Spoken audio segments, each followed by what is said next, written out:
Hello sir. Sir आपका आवाज नहीं आ रहा।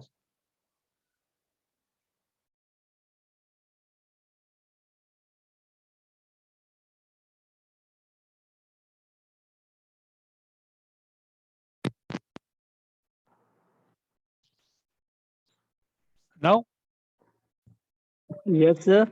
now it's audible. Yes, sir. अच्छा, ठीक है. Good. Good afternoon, sir. Good afternoon, everybody. This is our first class. It's a joint class. So long it will be online. After, if it is offline, then we'll separate and I will take the class separately.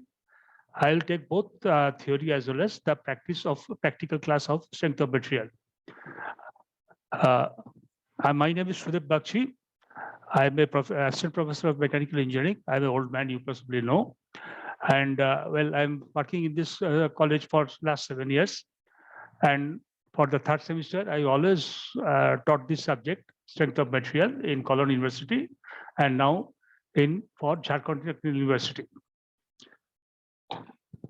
You see,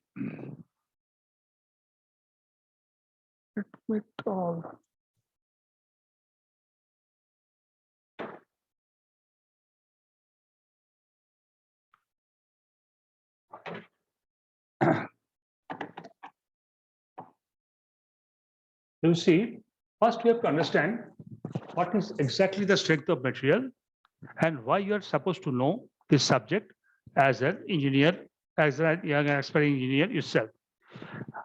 You are from civil engineering as well as mechanical engineering background.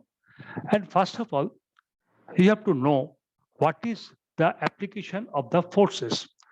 For engineering subject, there are so many theories, but for the engineers, only the application is important and application is applicable. You are not here to go through the theories itself or basic sciences itself. After the first year.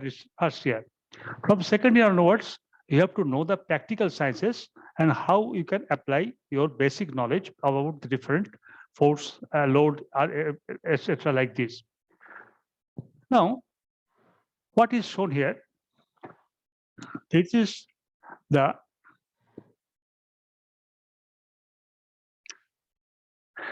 external forces here acting. Just 1 second.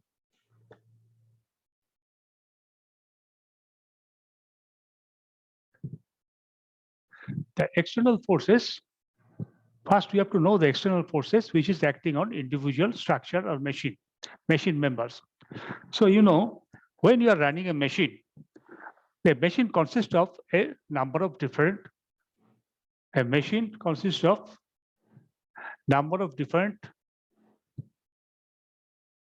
parts of different application, different use. And when you are designing a structure, it is meant for carrying certain load.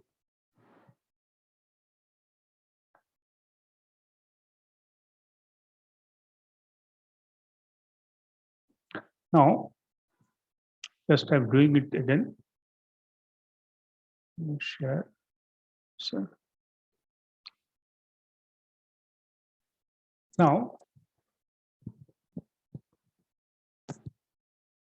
a machine, it consists of different elements or items assembled together.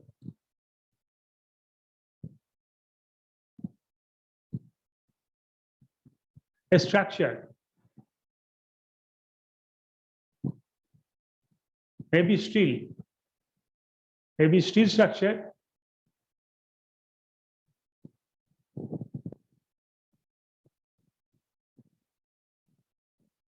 or concrete structure.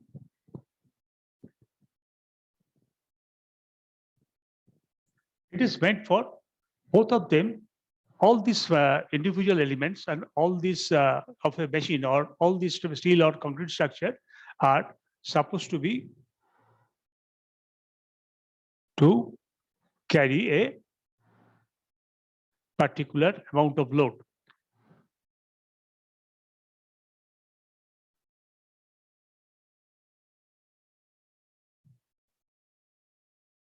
What is load? It should have a force acting over it.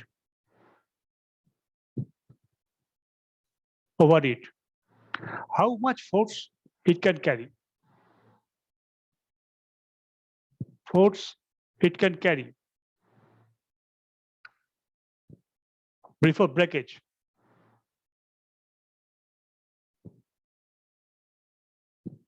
This is the most important part you are supposed to know in strength of material itself.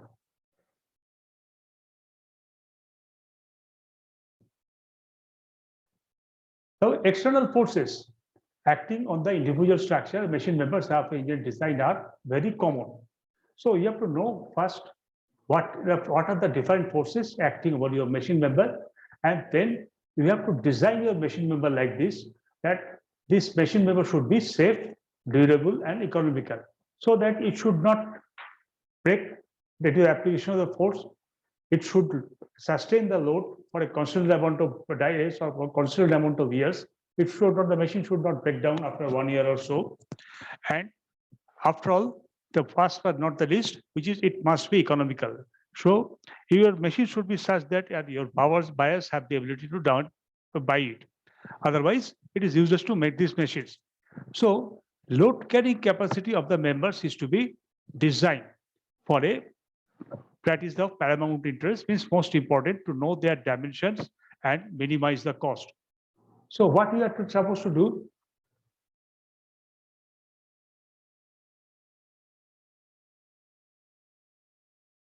So load carrying members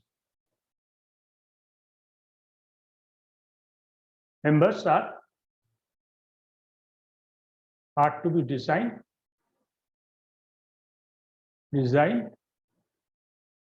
to carry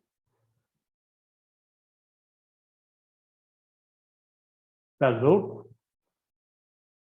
it is subjected to.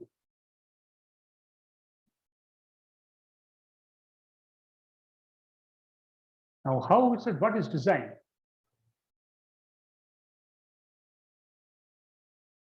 Design is a very broad subject, broad definition, but you are supposed to know, you have to supposed to calculate the dimension.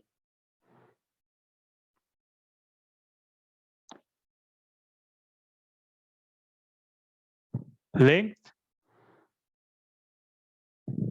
width, and height. And you have to know the type of material, raw material, which is required to know, which is with which we are, it is made.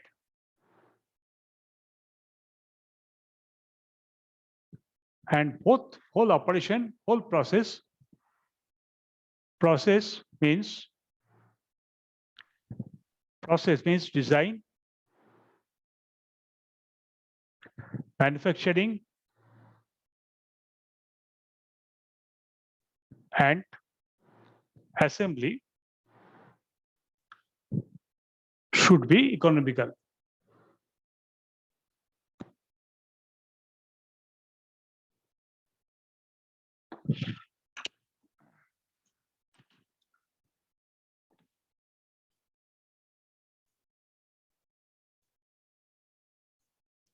Now, what is going on here?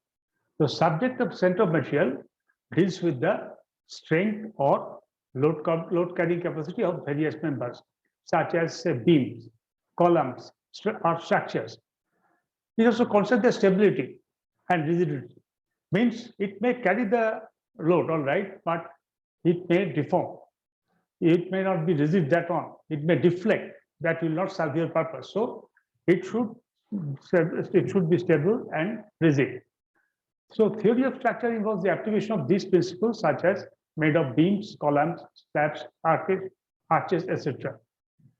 Now say from the figure it's clear here, the force acting on a body is defined as load.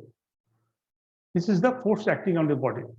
And concentrated load is also known as, one concentrated load is known as point load. If the load is concentrated like this, it concentrated on a single load is acting at the center along the longitudinal axis. This is called concentrated load. And if it is distributed over a length of a subject is defined as distributed load. That is like this. Say if it is distributed over the full length or part of it, it is distributed load. It can distribute it over the full length. It is distributed over the full length. There may be no concentration load is available there. So both this type of load is possible to happen, possible to exert on the on your structure which you are designing itself. And one thing, a distributed load of constant value is called uniformly distributed, just I told you. If a structure as a whole is in equilibrium, its member also be in equilibrium individually, which implies that the resultant of all the forces acting on a member must be zero. So that is the most important part here.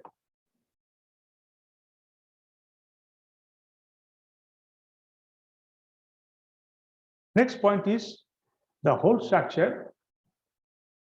The structure must be in equilibrium.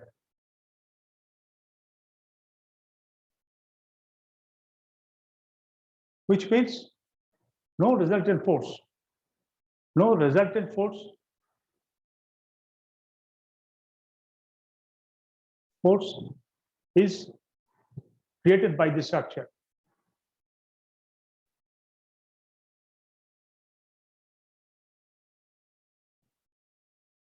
The structure will balance the all external loads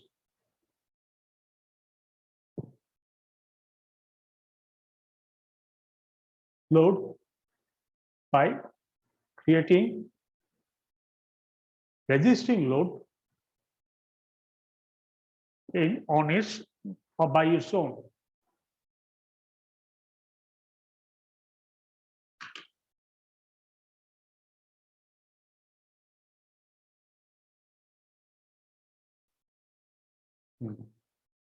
But if force is acting on a body always tend to deform or tear. A load P acting on a body tends to pull it apart here, like this. You have the load here, there is a P, there is a compressive load, or here is a tensile load. This is a tensile load, it's trying to pull the structure, and this is trying to compress the structure. And this type of load may also be applied if one end of the body is fixed, and what is shown here, it is left and right is fixed in the wall of a particular room, and whole structure is hanging and is subject to the tensile load at the right end. By the reaction of the fixed end, such type of pulling force is known as tensile or tension or tensile force. So when it is creating a pulling force here, it will call tensile force, and when it is pushing or compressing the load, it is called compressive load, it is called compression or compressive force. Or if it is tensile, the tensile or tensile force.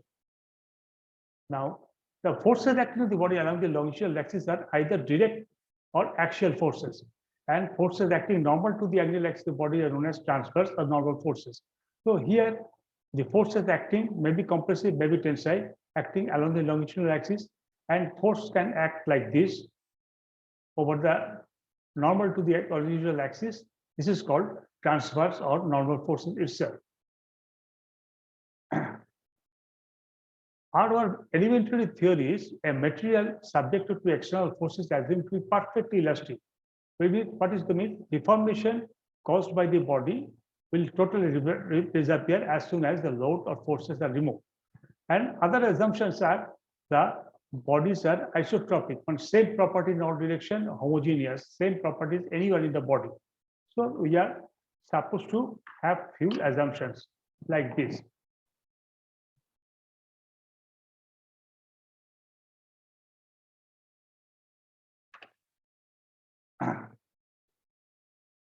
The body should be our structure. Structure should be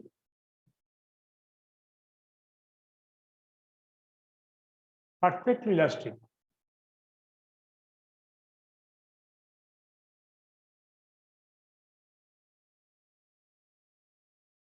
What is the meaning by the term perfectly plastic?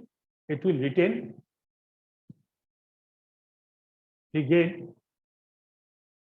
its original dimension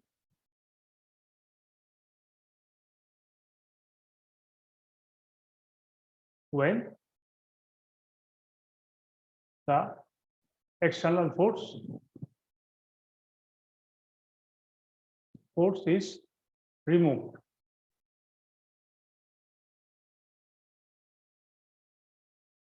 It will be first of all isotropic, have the same property in all three directions, and homogeneous, has the same property all over the length itself.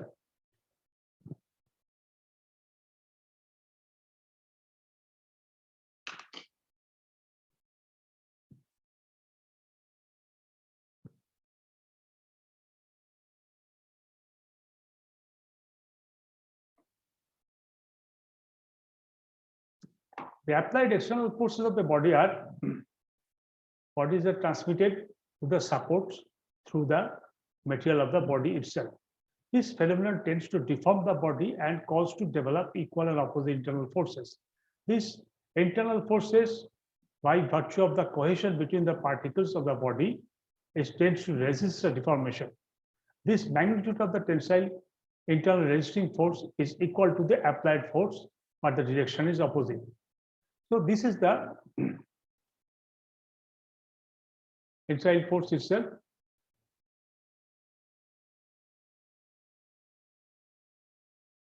The external force here, what we are having here, first of all, it is bodies are subjected to support. Every body is to be carried by support so that it should be placed. Next, any phenomenon tends to deform the body and causes to develop equal and opposite internal forces. Means this body is generating an equal and opposite internal forces inside it to resist the external forces and to keep it intact. These internal forces are created by virtue of the cohesion, means contact or addition of the particles of the body among themselves, and it tends to resist this deformation. This magnitude of this internal resisting force is equal to the supposed to be equal to the applied forces because of to maintain the equilibrium itself, and the direction is exactly opposite to the external forces. These internal forces thus created is defined as the stress created inside the body.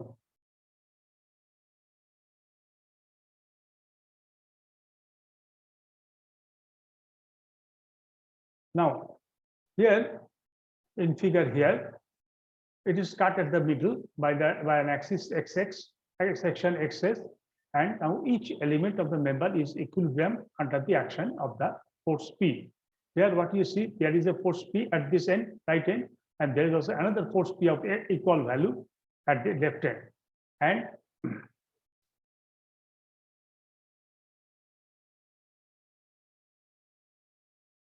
the resisting force per unit area of the surface is known as this intensity of stress, or simply stress, and denoted by sigma. And each segment of the member is equilibrium under the action of the force and internal resisting force. So this is the external force, externally applied force, and this is the internally applied force. And they are exactly balancing each other. Same is the case here, externally applied force, and this is the internally created force. They are balancing each other to maintain the equilibrium itself. So This intensity of force thus created is called intensity of stress, or simply stress itself. And it is everywhere is denoted by the term sigma. And if the load P is assumed to be uniformly distributed over a sectional period A, then stress is given by sigma P divided by A. So external load is P, the cross-sectional area is A, and if we are assuming that this resisting force is uniformly distributed everywhere, or it is can also imagine an average force itself. This force divided by the cross-sectional area is defined as the stress itself. That is sigma, the external load P divided by the cross-sectional area A is the stress itself. Now, however, the intensity of the stress is not uniform throughout the body itself. And stress at any point is defined as sigma delta P by delta A. The stress is not uniform. Somewhere is more, somewhere is less. Stress at any point will be defined as the delta P divided by delta A, where delta A infinitesimal area of the cross section, delta is the load applied on the section delta A. So sigma, we are first imagining a area which tends to 0 or infinitesimally small, infinitesimally small, and it is whatever small it may be, it is not 0, and the load acting over this infinitesimal small area is called delta P itself. So this delta P and delta A thus defined as our stress sigma itself. Now stress may be tensile or compressive depending on the nature of load applied on the body itself. Elastic limit is generally referred as proof stress. Sometimes we call it the elastic limit, the maximum limit of force which this body can sustain before permanent deformation of the load. And if this load is removed, this body will go back to the original shape and size. So this is the maximum load this can carry, and this is defined as the elastic limit. That is the limit of force it can be applied over the body itself. And this is also referred to as the term proof stress itself.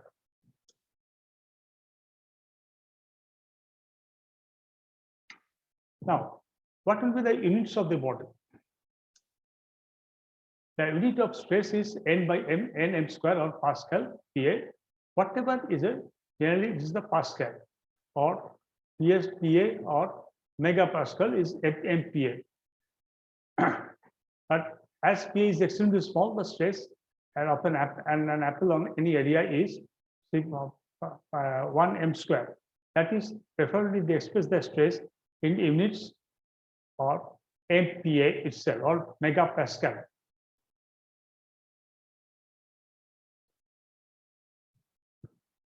We see we have to remember this thing: 1 mn per meter square is equal to 1 MPa is equal to 1 into 10 to the power 6 Newton per meter square is equal to 1 Newton per millimeter square. So 1 mega Newton or 1 MPa is equal to 1 Newton per millimeter square. That is 1 MPa.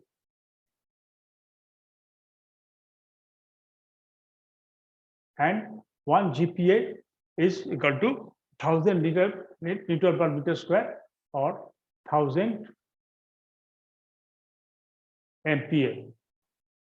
In SI units, this is convenient to express the unit in terms of MPa and GPa, and in the form of Newton per square millimeter itself.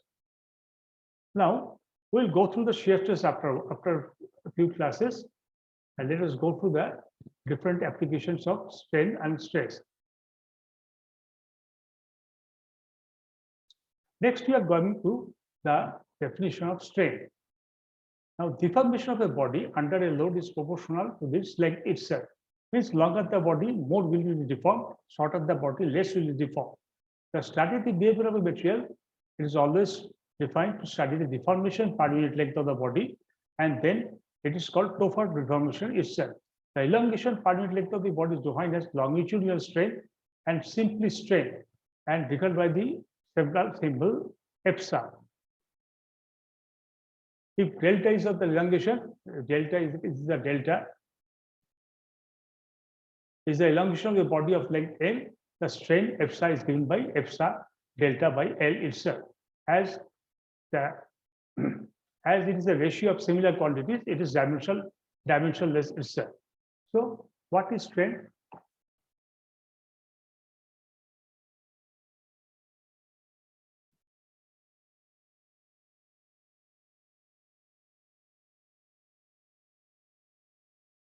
Say a body is subject to a load,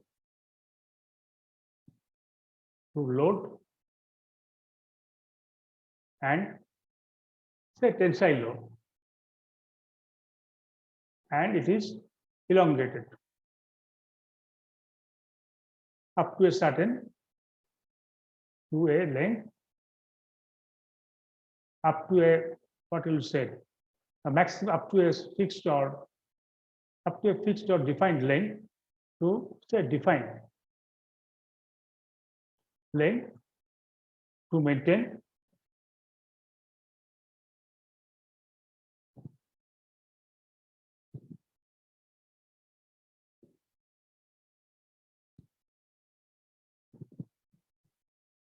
its elasticity.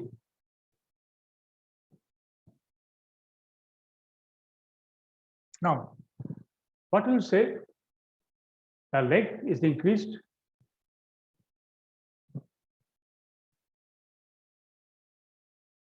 by say delta. Original length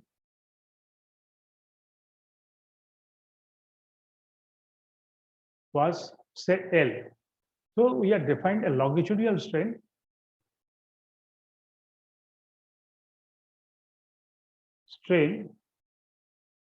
or simply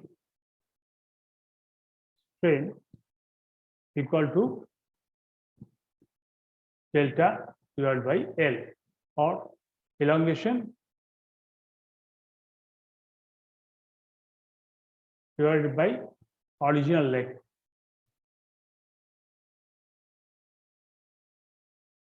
Provided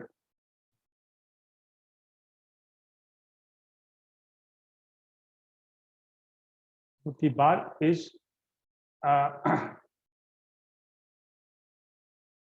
provided the bodies is loaded within elastic limit.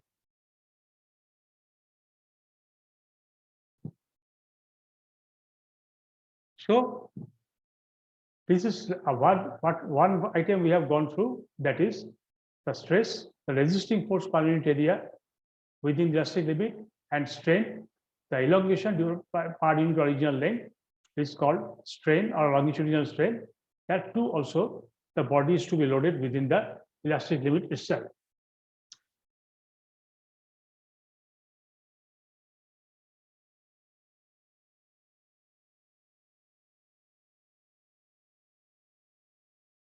Let us go through the modulus of elasticity first. For any elastic body, the ratio of stress is to strain is constant and is defined as Young's modulus or modulus of elasticity, and defined by capital E. That is E is equal to sigma divided by E. Strain has no units as it is a zero, so E has the same unit as stress. The material that maintains this ratio are said to be obey Hooke's law, which states that within elastic limit, strain is proportional to the stress producing this strain. Elastic limit is material is defined by plotting a tensile stress diagram, which I'll show you afterwards. So what we are getting from the Hooke's law?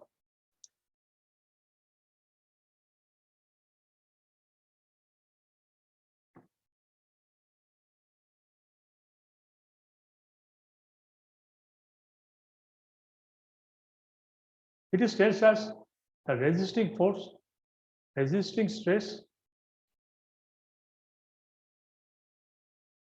is proportional to strain, or the stress is proportional to strain itself, or stress is equal to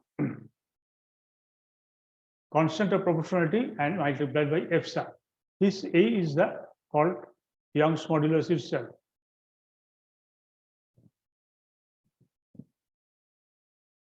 Provided the body is loaded, our body is loaded within loaded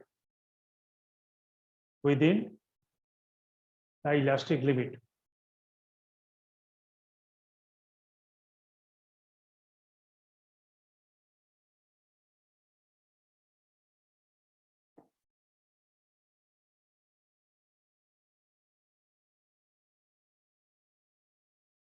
What should be the elongation of the bar? An expression for the bar, for the elongation of a bar of length L and cross-section area of A under the action of a force A, P, is defined as E is equal to sigma by epsilon, just I have told you. E is defined as, or sigma is equal to V multiplied by epsilon, and or epsilon is equal to sigma divided by E, or sigma is equal to delta by L, is the deflection divided by the original length, is equal to sigma by E. And thus elongation delta is given as sigma into L by A, and sigma can be replaced by P into L by A into E. So load multiplied by the length, original length, divided by, so what is the deformation?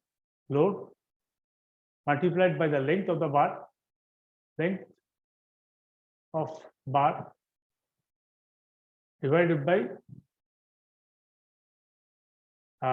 cross-section area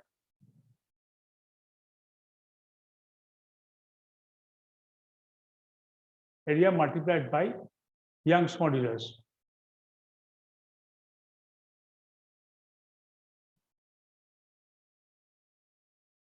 So this is the one important formula which I am getting. This is delta equal to P into L by A into E. Now let us go through another point itself, or another part of our application, the principle of superposition. What is the principle of superposition? It tells us if the body is acted upon a number of loads on various segments of a body, the net force acting on the body is the sum of the effect caused by each of the loads acting independently on the respective segment of the body. So each segment can be considered for equilibrium. This is done making a diagram of the segment along with variation of quantities of forces acting on it. This diagram is generally defined as or referred as free body diagram. The principle of superposition is applicable to all parameters like stress, strain, and deflection, but it is not applicable to materials with non-linear stress strain characteristics, which does not follow Hooke's law. First of all, sir, this principle of superposition should follow our loading should follow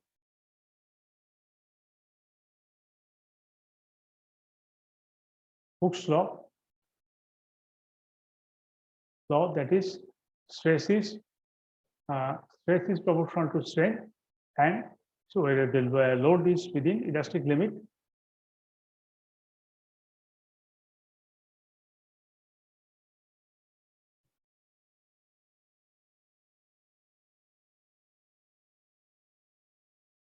Say a bar or structure may not be loaded only at the end, but also have different loading at different places of the leg. Have different load acting at different portion of the length, different point, section of the bar. The principle of superposition tells us that first we have to calculate what is the load acting on different portion of the bar, or different portion among different section, among different section.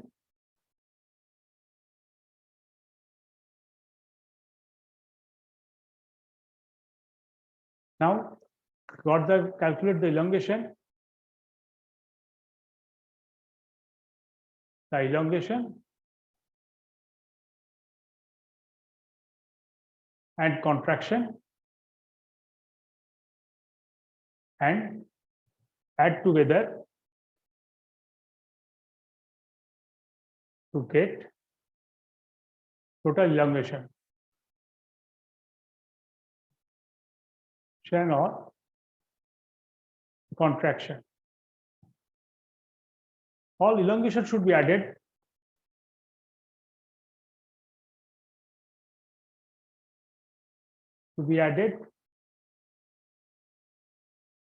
contraction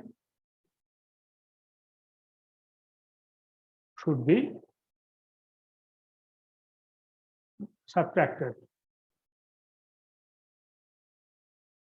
Thus, we have to find out the elongation itself by providing